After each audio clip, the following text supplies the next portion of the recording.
Hey, it's Ben at DCD Cabinets, showing you a couple tidbits about our cabinets.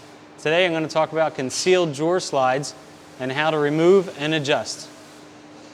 On our full overlay cabinet, we show a concealed drawer guide on a maple dovetail drawer box.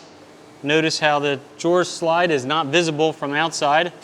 It holds 100-pound capacity and easy to be removed and adjusted. Let me show you.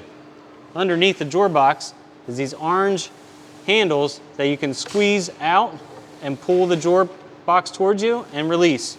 The drawer box is simply loose and ready for you to move. On the bottom of the drawer box handles is a left and right adjustment and a up and down adjustment. To put the drawer box in, simply make sure that the drawer box goes on the slides and slide it back into a closed position as it snaps in place, all locked and ready to be used.